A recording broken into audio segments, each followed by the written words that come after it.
러닝 시작했는데 내가 잘하고 있는 건지 걱정되지 않으신가요? 초보 때 잘못된 습관을 만들면 아무리 달려도 러닝 실력이 늘지 않더라고요. 숨은 금방 차고 무릎이나 발목은 또 어찌나 아픈지, 그러다 또 며칠 쉬면 처음으로 돌아가곤 하죠. 이런 점 때문에 나는 달리기랑 안 맞는 사람인가 고민하는 분들이 많으실 거예요. 근데 계속 러닝 정보를 찾아보고 이것저것 따라해도 초보 때는 하지 말아야 될 실수를 피하기가 쉽지가 않더라고요. 그래서 오늘 영상에서는 초보 러너 때 후회하기 쉬운 실수들과 각 문제들을 피하는 방법도 함께 소개해드리겠습니다. 이 방법만 익히셔도 제가 그랬듯이 러닝을 포기하지 않고 꾸준히 이어나갈 가능성이 훨씬 높아질 겁니다. 달리기를 처음 시작할 때 가장 많이 하는 착각이 있어요. 러닝은 그냥 밖에 나가서 뛰면 되는 운동이라고 생각하는 겁니다. 저도 처음에는 그렇게 생각했어요. 신발 신고 나가서 힘껏 뛰고 땀 많이 흘리면 잘한 줄 알았어요. 그런데 며칠 지나면 무릎이 뻐근하고 종아리는 또 딱딱하게 굳고 이상하게 달릴수록 더 하기가 싫어지더라고요. 문제는 제 의지가 부족한 게 아니었어요. 처음부터 하지 말아야 될 방식으로 달리고 있었던 겁니다. 첫 번째 실수는 몸을 풀지 않고 바로 뛰었다는 겁니다. 많은 분들이 집에서 앉아있다가 운동화만 신고 달리기 시작하거든요. 시간도 아깝고 워밍업이 별거 아닌 것처럼 느껴지기 때문이죠. 그런데 우리 몸은 스위치처럼 바로 운동 모드로 딱 바뀌지 않아요. 특히 오래 앉아있는 상태라면 발목, 종아리, 엉덩이 주변 근육이 굳어있는 분들이 대부분일 거예요. 이 상태로 갑자기 뛰면 충격을 받아주는 부위가 제대로 준비되지 않습니다. 그러면 달리기 초반부터 숨이 차고 다리가 무겁고 무릎이나 정강이에 부담이 쌓이게 되는 거죠. 저도 예전에는 첫 1km가 너무 힘들어서 체력이 부족한 줄 알았어요. 어찌나 또 시간은 안 가든지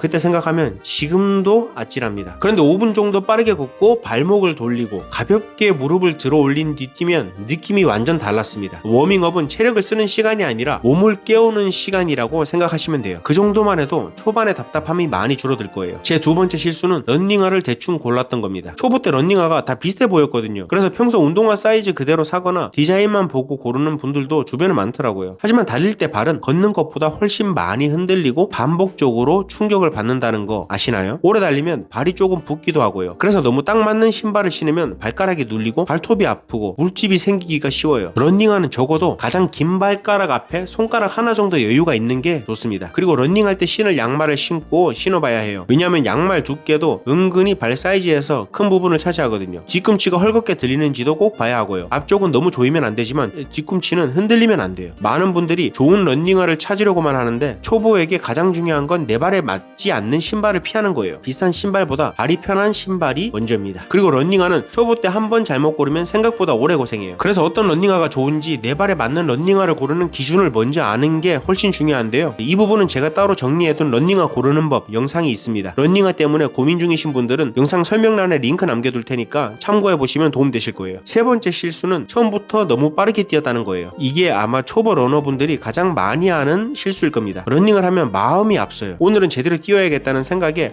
처음부터 속도를 올립니다. 그런데 5분도 안 돼서 숨이 턱 막히고 결국 걷게 되죠. 그리고 나서는 나는 러닝 체질이 아닌가 보다 라고 생각하게 됩니다. 그런데요, 대부분은 체질 문제가 아니라 속도 문제예요. 초보 러너에게 필요한 건 빠른 달리기가 아니라 오래 이어갈 수 있는 달리기입니다. 옆 사람과 짧게 대화할 수 있는 정도면 충분해요. 혼자 뛴다면 숨이 차긴 하지만 문장으로 말할 수 있는 정도를 기준으로 삼아보세요. 심박계를 쓴다면 정확한 숫자보다 중요한 건 달리고 나서 완전히 무너지지 않는 강도입니다. 저는 초보 때 천천히 뛰면 운동이 안 되는 줄 알았어요. 그런데 러닝은 천천히 달리는 시간이 쌓여야 몸이 적응하더라고요. 빠르게 뛰는 건 나중 문제예요. 지금 당장 필요한 건 내 몸이 러닝을 싫어하지 않게 만드는 거예요. 천천히 뛰는 사람은 게으른 사람이 아니라 오래 달릴 준비를 하는 사람이라고 생각하시면 편하실 거예요. 네 번째 실수는 기록을 남기지 않았다는 거예요. 처음에는 기록이 귀찮게 느껴질 수도 있어요. 그냥 뛰었으면 됐지 굳이 거리와 시간을 남겨야 하나 싶죠. 그런데 잘 생각해보세요. 기록이 없으면 내가 좋아지고 있는지 알기가 어려워요. 러닝은 하루하루 변화가 크게 보이지 않아요. 그래서 내 생각만 믿으면 늘 제자리인 것처럼 느껴져요. 스마트폰 앱에서 거리, 시간, 페이스 정도만 남겨도 충분합니다. 오늘은 3km를 뛰었는지 5km를 뛰었는지 어느 구간에서 힘들었는지 적어두면 다음 러닝이 훨씬 쉬워져요. 저는 기록을 남기기 시작하면서 러닝이 운동에서 취미로 바뀌었어요. 예전에는 그냥 힘든 기억만 남았는데 기록을 보니까 조금씩 오래 달리고 있다는 게 보였어요. 성장은 느껴지는 것보다 기록으로 먼저 보일 때가 많아요. 초보일수록 기록은 평가표가 아니라 동기부여 도구로 써야 합니다. 다섯 번째 실수는 옷을 아무렇게나 입고 뛰었다는 거예요. 러닝은 장비가 많이 필요한 운동은 아니에요. 하지만 아무 옷이나 괜찮다는 뜻도 아니에요. 특히 면 티셔츠를 입고 오래 달리면 땀을 머금어서 무거워지고 바람이 불 때 몸이 차갑게 식습니다. 처음에는 괜찮아도 시간이 지나면 불쾌감이 커지고요. 날씨를 볼 때도 그냥 현재 기온만 보면 안 돼요. 달리기를 시작하면 몸에서 열이 올라오기 때문에 때문에 실제로는 그 기온보다 더 덥게 느껴져요. 대략 현재 기온에서 10도 정도를 더해서 생각하면 옷을 고르기 쉽습니다. 다들 한 번쯤은 그런 경험 있으실 거예요. 밖이 조금 춥다고 너무 두껍게 입고 나가면 10분 뒤에 후회했던 그 경험 말이죠. 기능성 티셔츠, 가벼운 바람막이, 계절에 맞는 하의 정도면 충분합니다. 핵심은 멋있게 입는 게 아니라 달리는 동안 불편함을 줄이는 것입니다. 물론 이런 이야기를 하면 이렇게 생각하실 수도 있어요. 초보인데 너무 따질 게 많은 거 아닌가? 그냥 뛰면 되는 거 아닌가? 네, 저도 그 생각을 했어요. 그런데 초보일수록 작은 불편함이 포기의 이유가 되더라고요. 발이 아프고 숨이 너무 차고, 반대로 몸을 풀고 신발을 신고 천천히 뛰고 기록을 남기고 옷을 편하게 입으면 러닝이 훨씬 덜 부담스러워집니다. 자, 오늘 내용 정리해 보겠습니다. 첫째, 몸을 풀지 않고 바로 뛰지 마세요. 둘째, 러닝화를 대충 고르지 마세요. 셋째, 처음부터 빠르게 뛰지 마세요. 넷째, 기록 없이 감각만 믿고 뛰지 마세요. 다섯째, 아무 옷이나 입고 뛰지 마세요. 러닝은 처음부터 잘해야 오래 하는 운동이 아니에요. 오래 할 수 있게 만들어야 점점 잘하게 되는 운동입니다. 초보 때는 더 열심히 하는 것보다 후회할 실수를 줄이는 게 먼저입니다. 오늘 말씀드린 5가지만 피하셔도 달리기가 훨씬 편해지고 다시 나가고 싶은 운동이 될 가능성이 높아질 거예요. 3년 전까지 저는 지방간도 있었고 혈당이 높았습니다. 그리고 어깨 허리 통증이 심했던 사람이었어요. 하지만 약이나 시술 대신 주 3회 이상 러닝하는 습관 하나로 이런 문제점들을 해결하였습니다. 앞으로도 다양한 러닝에 대한 정보들을 제 유튜브 채널에서 이렇게 다 알려드릴 예정입니다. 저와 같이 매주 건강해지실 분들은 구독해두시면 자주 뵐 수 있을 것 같아요. 감사합니다.